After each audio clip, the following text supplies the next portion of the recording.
राधा मोहन जी राजस्थान के बारे में क्या समझते? नए नए आए हैं तो कुछ विवादास्पद बयान देके कि मैं भी प्रभारी हूँ राजस्थान को ये पता लग जाए, मुझे लगता है इससे ज्यादा कोई बड़ी बात है नहीं कि मैं कुछ कंट्रोवर्शियल बयान दूंगा। उनकी राजनीतिक हैसियत को तो कोई जानते ही नहीं।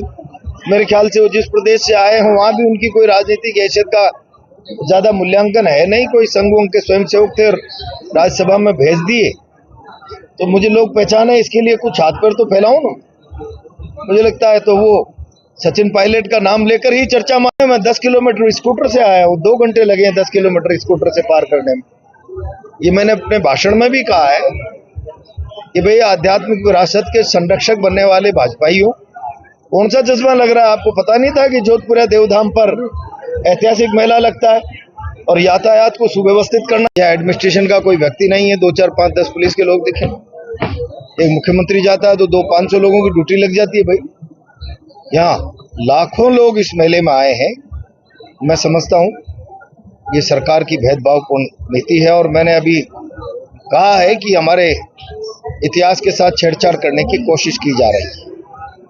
राजस्थान सरकार के पोर्टल पर सवाई भोज जो देवनारायण भगवान के पिता थे, साधु माता की गोद में उतार लिया, उनकी जाति को लेकर भ्रांतिपूर्वक प्रचार किया जा रहा है।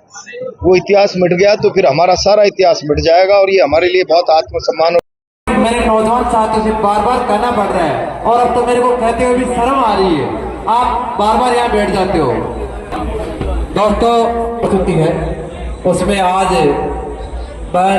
सोनम गुल द्वारा आपके सामने शानदार भजन बाहर से आए हुए अतिथियों की बैठ ले रहे हैं। आप आराम, यदि मेरी आवाज सुन रहे हैं तो मंच पे आए। थोड़ी ये बंद करो, एक मिनट रुको, एक मिनट। देखिए सर, आज किस तरह का दौरा है, क्या संदेश आपने दिया?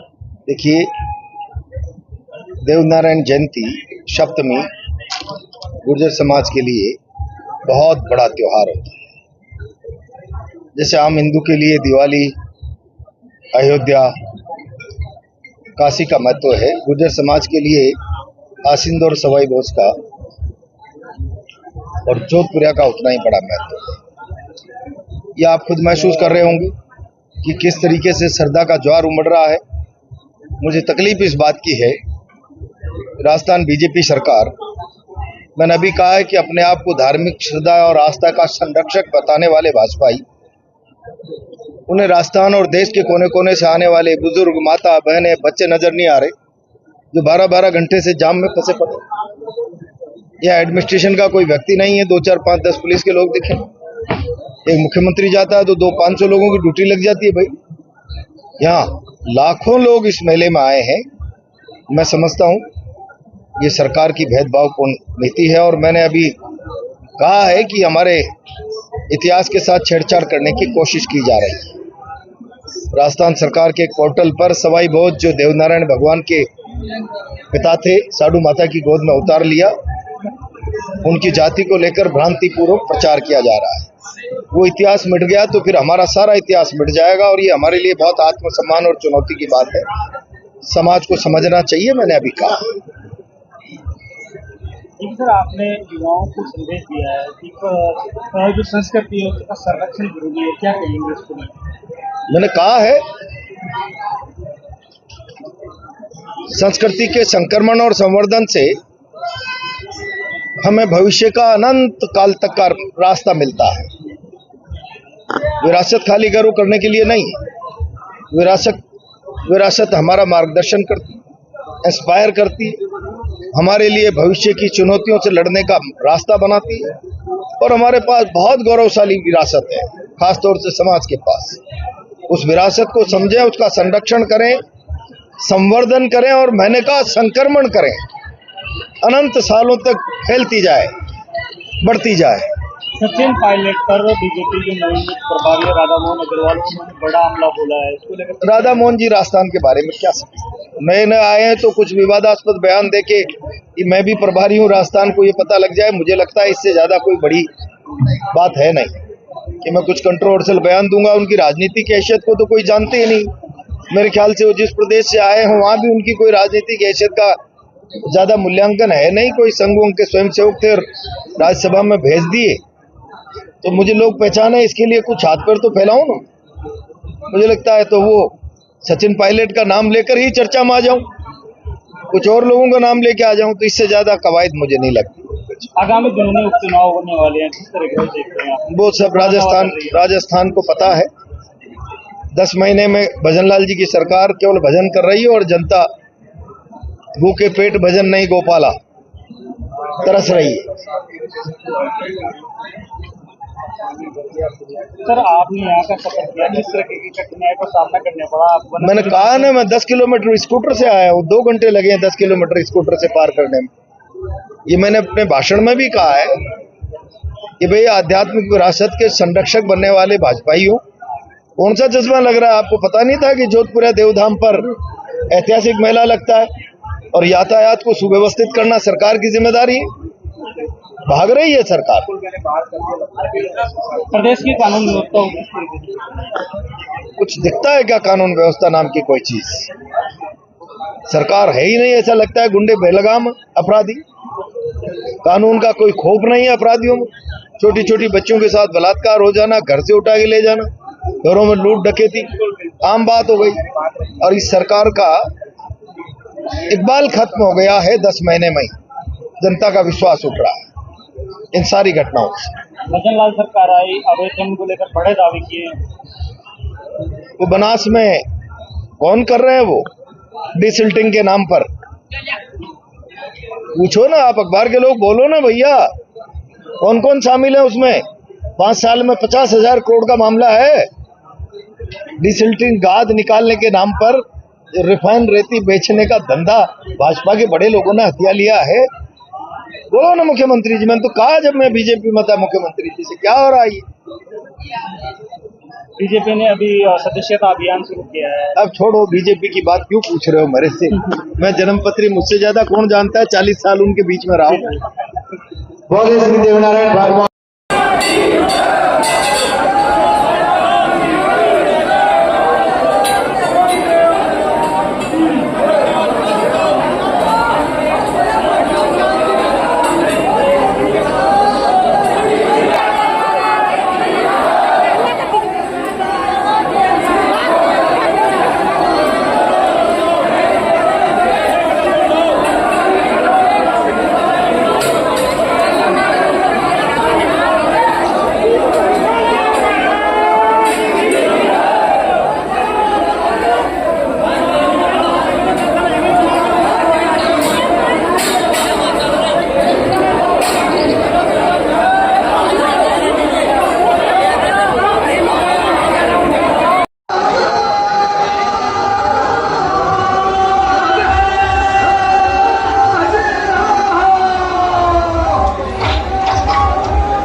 सीताराम जी चेयरमैन जहाँ कहीं भी हो काउंटर के पास पधारे। जहाँ कहीं भी हो काउंटर के पास पधारे।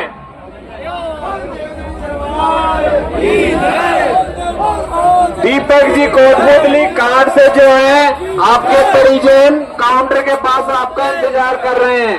काउंटर के पास पधारे।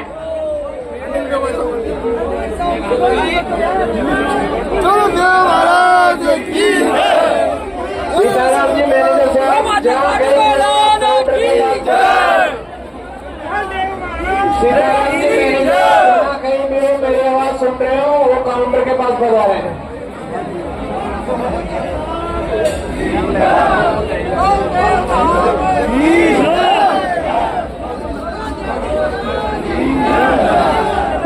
से जो प्रहलाद जी गुजर है। राजस्थान बीजेपी सरकार, मैंने अभी कहा है कि अपने आप को धार्मिक श्रद्धा और आस्था का संरक्षक बताने वाले भाजपाई, उन्हें राजस्थान और देश के कोने कोने से आने वाले बुजुर्ग, माता, बहनें, बच्चे नजर नहीं आ रहे।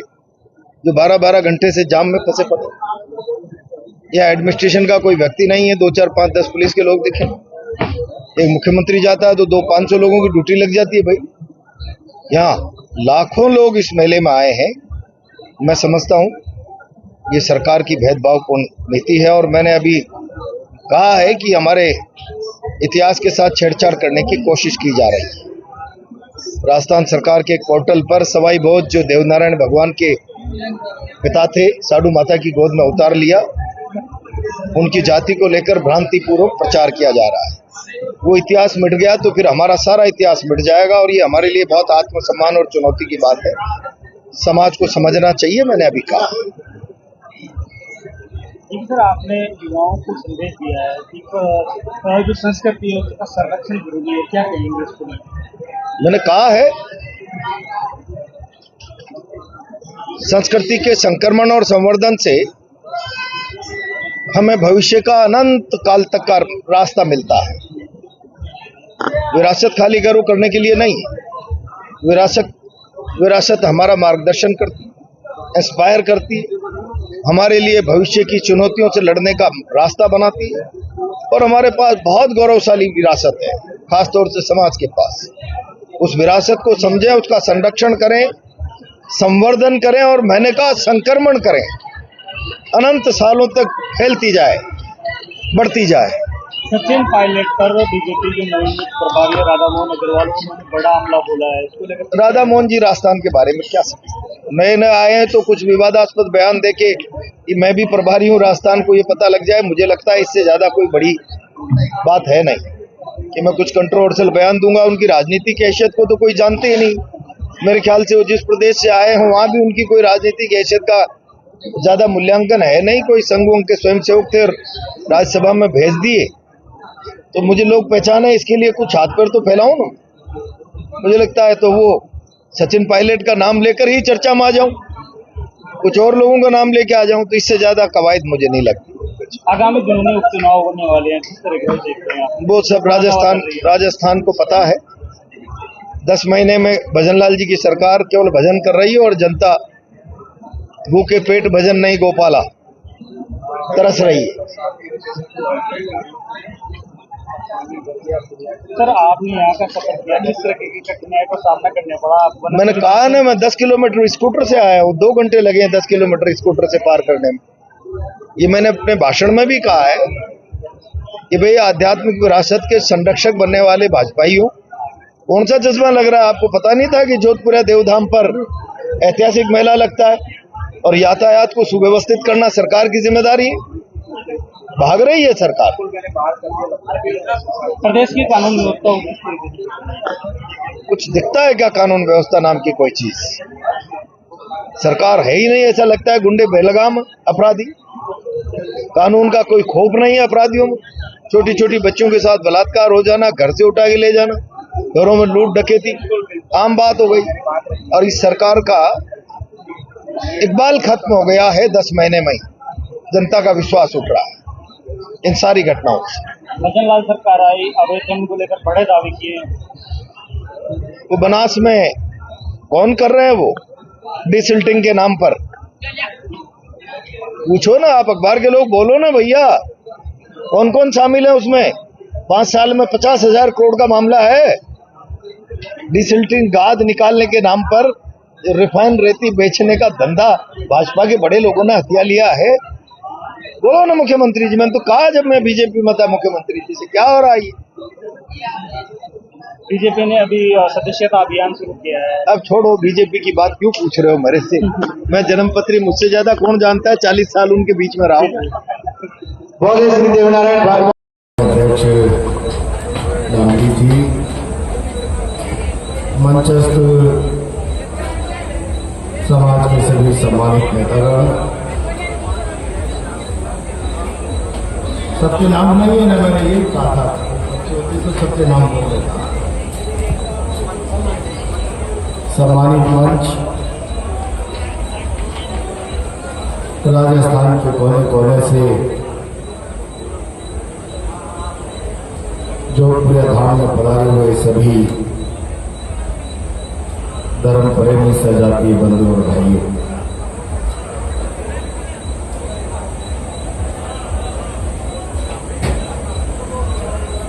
मैं बनस्थली निकलने के बाद मोटरसाइकिल से चल के आ रहा।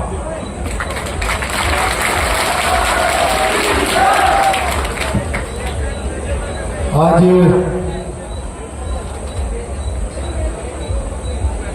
दरबार में सबकी श्रद्धा का पैमाना नाप लिया। आओ मेरे दर पर कौन सच्ची श्रद्धा मन में लेकर आया है। 6-6, 7-7 घंटे के जाम के बाद भी लोग चले आ रहे। मुझे प्रशासन के लोगों ने कहा आप 5-7 घंटे पहले नहीं जा पाएंगे, 8 बज चुके हैं अनिवार्य। मैंने कहा आज तो मैं जब समिति के लोग मुझे बुलाने आए थे तब मैंने कहा था लंबा समय हो गया है जोधपुर आए हुए, तो उन्होंने कहा इस बार तो आपको दरबार का निमंत्रण है, बाबा ने खुद ने बुलाया है। तब मेरे मन में प्रेरणा कि इस बार मैं निवाई की बनस्थली तक आकर चरणों में सिर नवाए बगैर वापिस लौट कर नहीं जाऊंगा, चाहे मुझे पैदल जाना पड़े।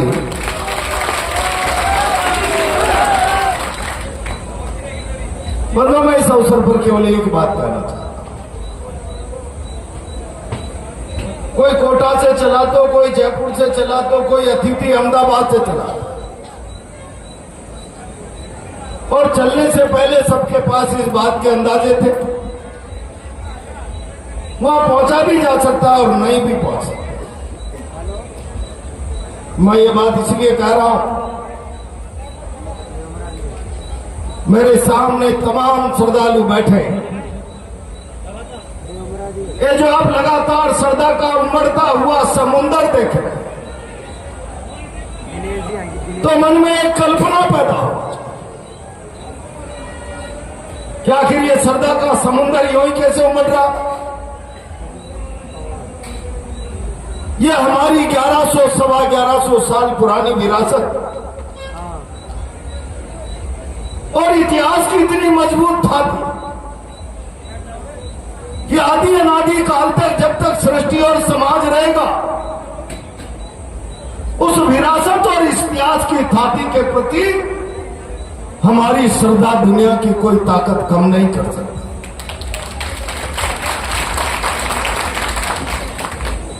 अब मैं केवल इतना कहना था कि वो हमारे कुल में जन्म लेने वाले, अवतार लेने वाले महापुरुष, जिन्होंने अपने कर्म से, साधना से, तप से, विचार से, चिंतन से एक ऐसा माइलस्टोन तय कर दिया कि हजारों साल, अनंत सालों तक उस माइलस्टोन को देखकर लोग समाज में अपनी आस्था, सामाजिक रीति रिवाजों का रास्ता बना। मैं ये बात जब कह रहा हूं तो फिर हम सब की केवल इस अवसर पर थातियों पर गर्व करना मात्र से काम नहीं चला। ये जो मेले हैं, ये जो थातियां हैं, ये जो विरासत, ये हमारी आध्यात्मिक और सांस्कृतिक विरासत। और जब मैं आध्यात्मिक विरासत की बात करता हूं तब सबके चैन में बगड़ाउत आते होंगे, सबके चैन में जोधपुरा दरबार आता होगा।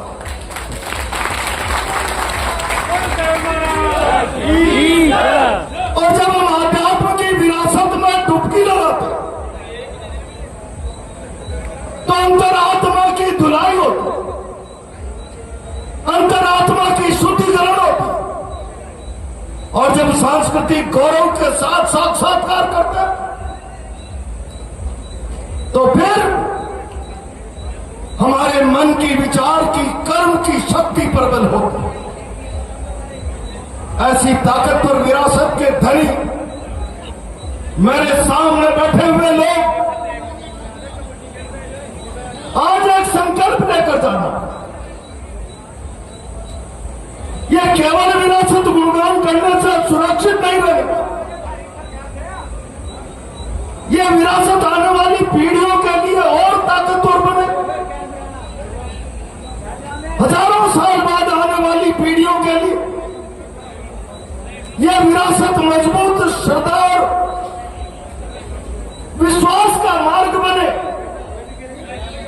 तो फिर हम सबकी जिम्मेदारी इस विरासत को सहेजने की, इस विरासत को मजबूत करने की, इस विरासत का संवर्धन करने की, इस विरासत का संरक्षण करने की और आदि अनादि काल तक पीढ़ी दर पीढ़ी इस श्रद्धा और विचार की ताकत का संक्रमण करने की। जैसे एक संगत में फैल ये विचार की ताकत, ये आस्था का बिंब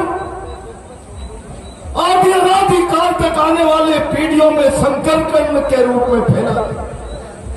ये ताकत हमको जब अर्जित हो, ये ताकत जब हम लोग समझेंगे और समझने के लिए मैं देख रहा, मैं मोटरसाइकिल से चलकर आपके बीच में आया। आज भी इस दरबार के प्रति नतमस्तक होने वाले लोगों के चेहरे विकसित राजस्थान के समाज के चेहरों की तरह नजर आते। आज भी उनकी चेहरे परिश्रम के साथ, मेहनत और लगन के साथ चुनौती भरा जीवन जीते आत्मसम्मान के साथ जीने वाले व्यक्ति की तरह उसका चेहरा नजर आता। और इस चेहरे को सुंदर बनाने के लिए, इस आने वाली पीढ़ी को, भविष्य को सुंदर बनाने के लिए दुनिया के सारे इतिहास में व्यक्ति सुंदर होगा तो समाज सुंदर होगा। और व्यक्ति के निर्माण का मार्ग कोई सड़कों पर नहीं बनता। व्यक्ति के निर्माण का मार्ग, उसका रास्ता किताबों में से निकलता है। और इसलिए किताबों के साथ हमारा नाता होना चाहिए। चाहे किताबें अध्ययन की हो, चाहे किताबें इतिहास की हो, चाहे किताबें सांस्कृतिक विरासत की हो, जो कुछ भी हमारे आगे बढ़ने का मार्ग बनेगा वो किताब में से बनेगा, वो सड़क में से नहीं बनेगा। हमारा जीवन सुंदर बनने का रास्ता बनेगा तो वो किताब में से बनेगा। मैं आज लंबी चौड़ी बात नहीं करूंगा। मुझे लग रहा है कि अभी 2 घंटे मोटरसाइकिल से आने में लगे, 2 घंटे और लगे। मैं केवल इतना कहना चाहता, इस पीढ़ी के ऊपर जिम्मेदारी इस इतिहास को सहेजने की, संवारने, इसको सुंदर बनाने की, इस विरासत का संरक्षण करने की। मैं इस मौके पर राजनीति की बात नहीं करना चाहता, लेकिन मुझे तकलीफ होती इस विरासत पर छेड़छाड़ करने के प्रयास हो रहे। राजस्थान की सरकार के पोर्टल पर इस विरासत के संरक्षण, सवाई भोज के इतिहास से छेड़छाड़ की गई। ताली बजाने का सवाल नहीं। राजनीतिक दृष्टि से हम इतने लाचार और कमजोर की ताकत के साथ जिस मंशा से इस इतिहास के साथ छेड़छाड़ हो, उसके खिलाफ राजनीतिक लोगों के पास बोलने की इच्छा शक्ति है। लेकिन राजनीतिक लोगों की इच्छा शक्ति के आधार पर इस विरासत का संरक्षण हो जाए, यह समाज को नहीं छोड़ना। अगर सवाई भोज का इतिहास मिट गया, जिसे कागज के पन्नों में छेड़ने की कोशिश कर ली गई, तो इस दरबार का इतिहास मिट गया। और इस दरबार का इतिहास मिट जाए तो समाजों की बात नहीं करता। जिन मुल्कों के पास विरासत की गर्व करने वाली थातियां नहीं, जिन मुल्कों के पास ऐतिहासिक विरासत नहीं, जो आने वाले पीढ़ियों का मार्गदर्शन करे, वो मुल्क जिंदा तो जरूर होते, लेकिन सीना तान कर नहीं, घुटनों के बल चलने वाले मुल्क होते। और इसलिए मैं आज संक्षिप्त शब्दों में कहना चाहता हूं, इस विरासत के बारे में समाज चिंतन करे, सरकारों को आगाह करे। और मैं तो इस मंच से आखिरी बात कहना चाहता हूं, भजनलाल जी, भारत के प्रधानमंत्री जी, आप 1111वीं जयंती में आसीन आए, आसीन दे माला श्री आज जहां भगवान देव नारायण ने उतार लिया था, लेकिन जितना महत्व माला श्री का है, सवाई भोज दे माली दाता फरना जोधपुर इन स्थानों का भी उतना ही है। आपने धार्मिक आस्था पर सारे हिंदुस्तान में अपने आप को संरक्षक घोषित कर रखा है। क्यों जोधपुरिया नजरअंदाज? मेरा हिंदुस्तान और राजस्थान के कोने कोने से आने वाला श्रद्धालु, मेरी बुजुर्ग माता और बहनें, नन्हे नन्हे मुन्ने बच्चे 8-8 घंटे से सड़कों पर जाम में फंसे, न भोजन की व्यवस्था, न पानी की, कहीं स्टॉल मिल गया, कहीं भंडारा मिल गया, चलते चलते रेंगते। सरकार को इस बारे में विचार करने की आवश्यकता। अगर निवाई के दूरस्थ 28-30 किलोमीटर हिंदुस्तान की आस्था का एक केंद्र है, तो उस आस्था के केंद्र पर सरकार की नजर होनी चाहिए। उसके प्रति आस्थावान श्रद्धालुओं को कोई असुविधा नहीं, ये सरकार की जिम्मेदारी बनती। और मैं समाज के लोगों से भी कहना चाहता हूं, ये हमारे सामने एक एग्जाम्पल सेट हो गए। 10-10 घंटे से लोग जाम में फंसे, 12-12 घंटे से लोग जाम में फंसे। श्रद्धालुओं को हम कैसे न्याय, किस तरीके से राहत दिला सकते हैं? श्रद्धालुओं को अपने आस्था के दरवाजे तक आने का मार्ग कैसे सुगम और सरल बना सकते, इस बारे में खुद भी योजना बना, इस पक्ष को सरकारों के सामने रखे। जहां जरूरत हो मैं भी कहने का प्रयास करूंगा। मैं तो केवल आज इतना कहना चाहता हूं, यहां जो लोग खड़े हैं, ये सब स्थितियां जो श्रद्धा के समुद्र के उमड़ते हुए कैसे सुगम और सरल बना सकते, इस बारे में खुद भी योजना बना, इस पक्ष को सरकारों के सामने रखे। जहां जरूरत हो मैं भी कहने का प्रयास करूंगा। मैं तो केवल आज इतना कहना चाहता हूं, यहां जो लोग खड़े हैं, ये सब स्थितियां जो श्रद्धा के समुद्र के उमड़ते हुए ज्वार के रूप में आप देख रहे हैं, ये ज्वार आज अचानक नहीं आया, ये भादवा की छठ है और चलो ज्वार भाटा आ गया है। इसके पीछे सवाई भोज बगड़ावत का मजबूत इतिहास, उनकी पराक्रम और वीरता, जिसका लोहा संसार में माना, उसका मजबूत इतिहास, उस इतिहास की गंध, उस बलिदान की गंध, उस पराक्रम और वीरता की गंध इस आभा मंडल में समाप्त नहीं हो सकती। जब उनसे जुड़ा पर्व और त्योहार आता है तो वो गंध चुंबक की तरह खींच कर लाता है। वो गंध जिंदा रहनी चाहिए, उसके साथ कोई छेड़छाड़ ऐतिहासिक तथ्यों के साथ करे तो फिर ये हमारे भविष्य के साथ, हमारे आत्मसम्मान के साथ छेड़छाड़ है। इस पर भी चिंतन होते रहना चाहिए। मैं तो लंबे समय बाद दरबार में आया, आज राजनीति की बात नहीं करूंगा। भाई एसपी बरियारा बहुत जोश में बोल रहे, छोटा भाई है जोश आ। प्रहलाद गुंजल ने क्या देखा क्या नहीं देखा। गांव में छोटी सी बात कहते हैं, लड़ाई में लड्डू नहीं मिलते, और लड़ाई में जो लड्डू की अपेक्षा रखते हैं वो लड़ाइयां नहीं लड़ सकते। मैं आपके आत्मसम्मान की आने वाली पीढ़ी के हक अधिकार की बात के लिए उस जंग का हिस्सा बना था, और जब जंग का हिस्सा बना था तो मैं मिठाई की अपेक्षा नहीं कर सकता। परिणाम चाहे जो भी, परिणाम जो भी हुए, डटकर मुकाबला किया, आपके भरोसे पर मुकाबला किया, सरकारों को घुटने टेकने। मैं तो आप लोगों को इतना कहना चाहता हूं, अपने आप को बुलंद करो, मजबूत करो, अपनी ताकत को बढ़ाओ, संगठित रहो। हमारे हाड़ोती में कहते हैं बंदी मुट्ठी लाख की और खुल गई तो खाक की। अपनी ताकत को बढ़ाने के लिए संगठित रहो, एक रहो, मजबूत रहो। अपने आप को बनाने का रास्ता किताबों के पन्नों में से बनाओ और कोई हमारे विरासत से छेड़छाड़ न करे।